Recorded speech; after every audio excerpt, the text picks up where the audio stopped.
Namaskara to all of my story lovers. Welcome back in Storytime channel. I'm Pallavi reading interesting stories for you. Today I'm reading The First Clone in the World, taken from the book The Daughter from a Wishing Tree, written by the great Sudha Murty. This is the mythological story. Now let's go through it. Sanjana was the beautiful daughter of Vishwakarma, the great engineer and architect of the heavens. He wanted Sanjana to marry a powerful god and advise her. There are only three suitable contenders for you, Vishwakarma told his daughter. Three who can generate light in your life. Vidyut, the god of lightning. Agni, the god of fire. And Surya, the sun god. Whom would you like to marry, dear daughter? Sanjana thought for a while and said, Lightning is temporary. It only comes at night along with rain and thunder. Even fire arrives only when it is intentionally lit. The sun, however, holds a constant presence in the world and is helpful to mankind. So, Surya is the most powerful of them all. I would like to marry him. An alliance was made, and soon two were happily wed. When Sanjana went to live with Surya after the wedding, she realized that he was everything she had ever desired in a husband. But she hadn't accounted for one thing, the immense heat he emanated. Surya's intensity was so fierce that Sanjana found it very difficult to live with him. Finally, she made an excuse so that she could visit her father to talk about this problem. When she explained the situation to him, Vishwakarma used his expertise to reduce the sun's energy with the unused energy, brightness, and dust. Vishwakarma created three divine objects. The first object was the Pushpaka Viman, the vehicle that could traverse all the realms. It was given to Kubera, the god of wealth. However, Ravana, the lord of Lanka, snatched it away from Kubera and later used it to kidnap Sita. After Ravana's death, the vehicle was inherited by his brother Bibhishana. The second object was the Trishula or a trident for Shiva. The god of destruction would hand over the trident to his wife Parvati when needed, who used the weapon to kill asuras. The rest of the time, Shiva kept it with himself.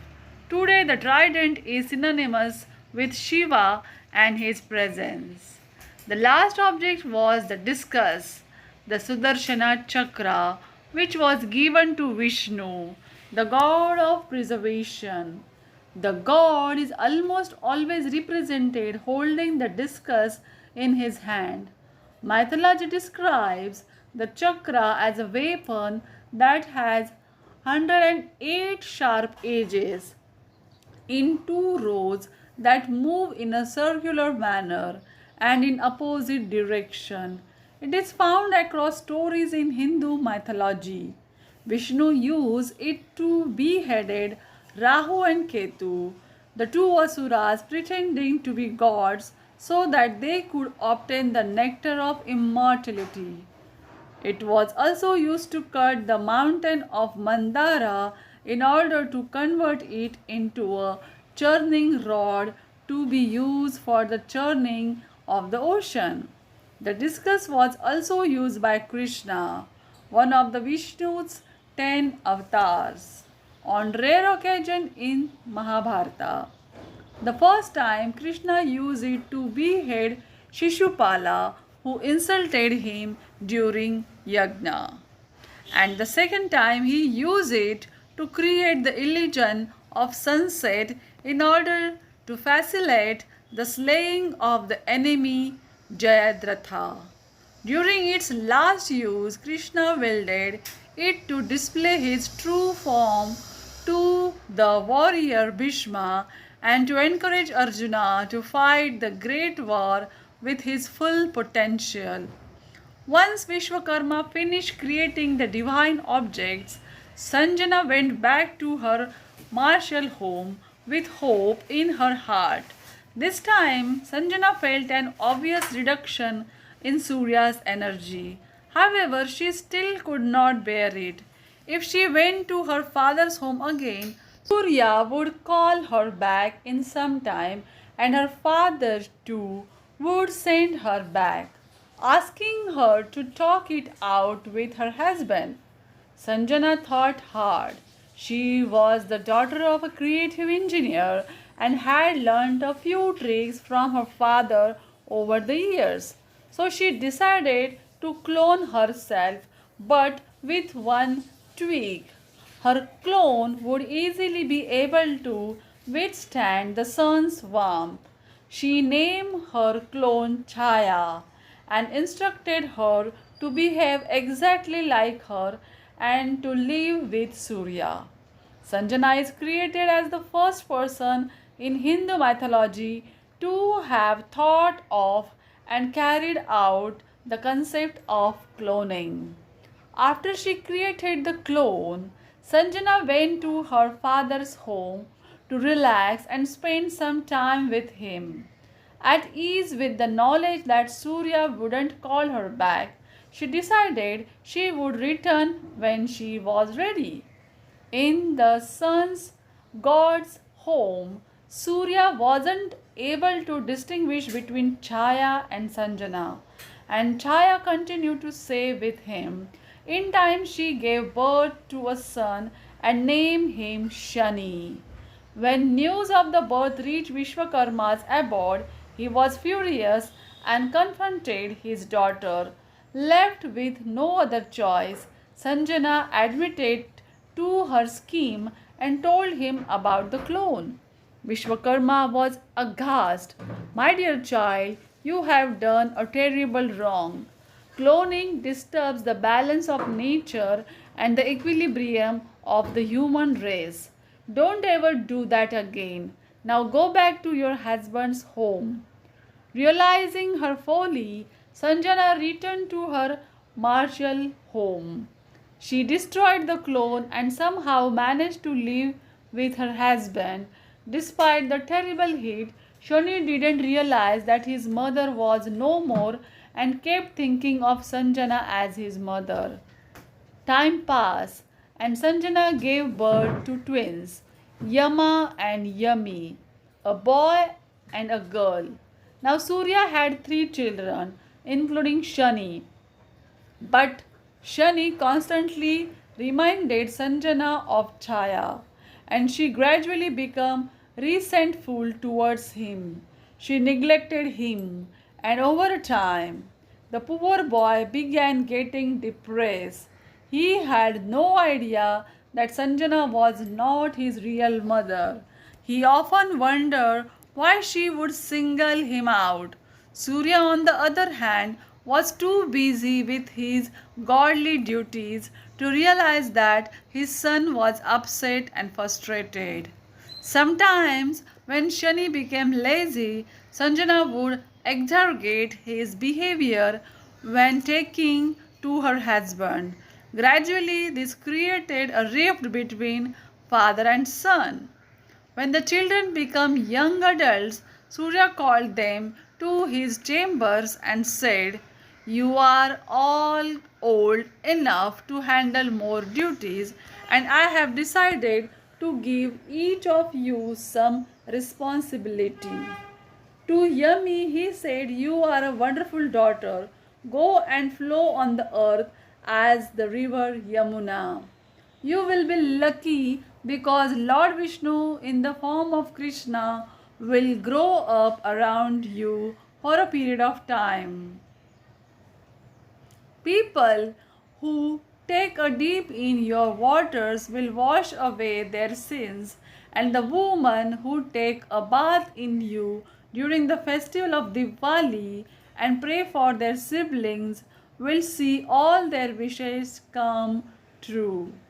You will be represented in temples as a lady with a tortoise because of the number of tortoises that will reside in your waters. Yami accepted her responsibility gladly and departed for earth. Then Surya turned to Yama. You will be placed in charge of the protection of Dharma, the deity of justice. You will rule the world in a fair manner. You will keep account of every being's good karma and bad karma, and at their death, you will dole out punishment and reward accordingly. You will uphold your duty to every human sincerely. Without mercy or favor, may you be blessed with knowledge. From this day on, you will be called Yama Dharma.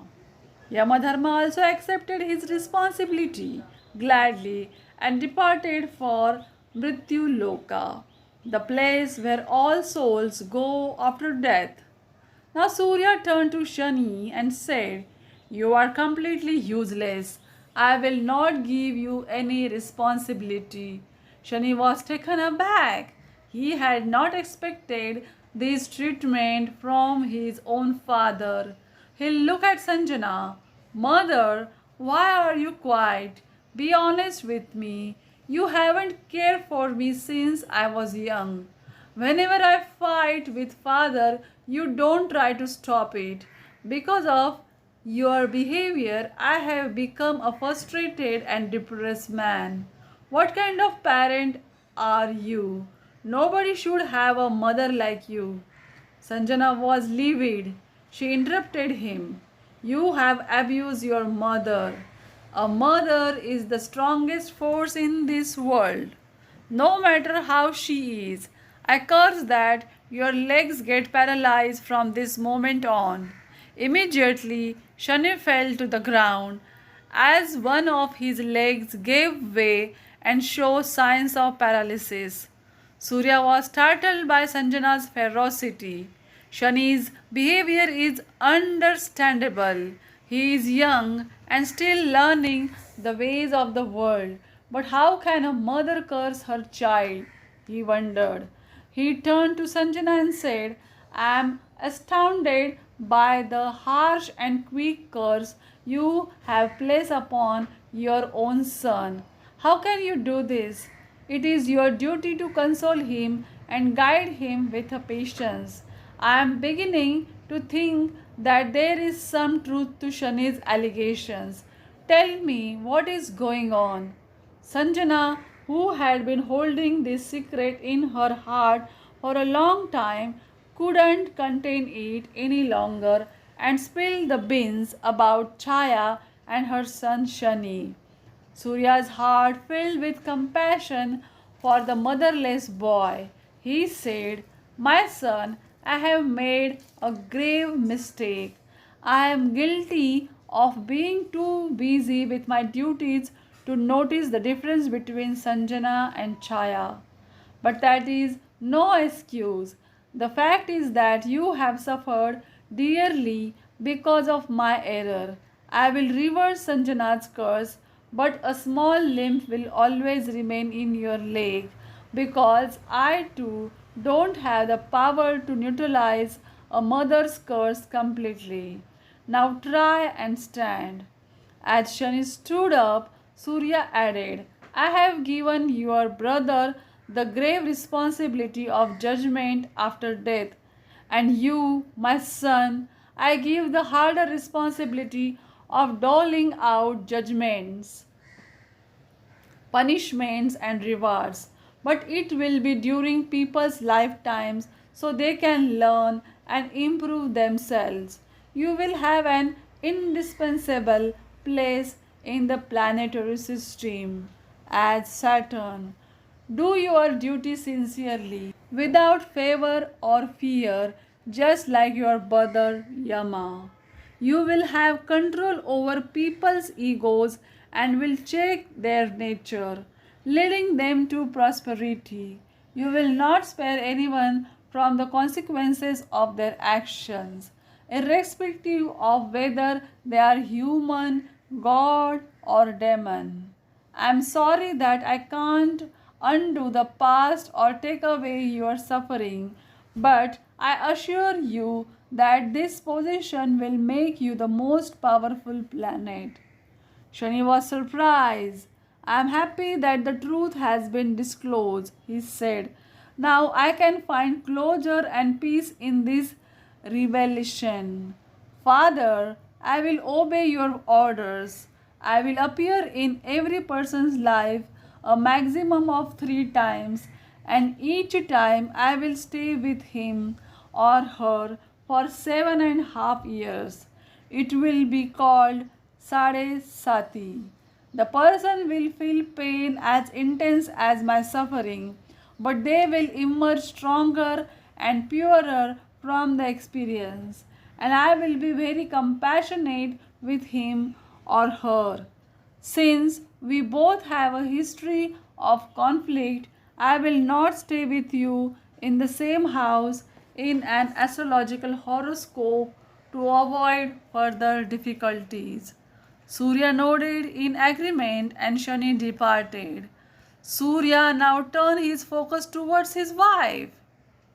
He was furious with Sanjana, and so he increased the intensity of his heat until she was forced to leave her home and her husband. Sanjana was too ashamed to go back to her father. She had already resided with Surya for a long time and her body temperature was warm, so she went to Himalayas to live alone. Still, she was afraid that someone might recognize her there and decided to change her form to that of a mare. As time went on, Surya's anger dissipated and he became calm. Thoughts of Sanjana flooded his mind. I think there was a genuine reason for the cloning. My heat is unbearable. I maintain my intensity all day. Perhaps I should have had a conversation with Sanjana instead of just expecting her to adjust to me. Maybe I can still change. I can be gentle in the mornings, attain my maximum temperature gradually by noon, and reduce it towards the evening, finally retiring for the night. Surely Sanjana can live with me comfortably then. Convinced that this was the right move, Surya went in search of her. He could not find her anywhere, but since he was the sun god, he could see everything in the world. Eventually, he learned that she had transformed into a mare that lived in the Himalayas. Off he went to locate her, disguised as a horse. When Sanjana laid eyes on him, she saw through the disguise and knew that it was her husband. They spoke openly, and Surya shared his thoughts. They finally came to an understanding and decided to live in the Himalayas for some time. Soon, Sanjana had twin horses called the Ashwini Kumaras, from the term Ashwa meaning horse in Sanskrit, and the couple returned to their home. These twins grew up to become physicians in the heavens and were the main controllers of the horses yoke to Surya's golden chariot. The Ashwini Kumaras arrive in the morning as rays and go to work. It is believed that they are the early sun rays that are helpful in curing skin diseases. Do you like this story? Then tell me in the comment box and subscribe our channel. Thanks for watching, guys.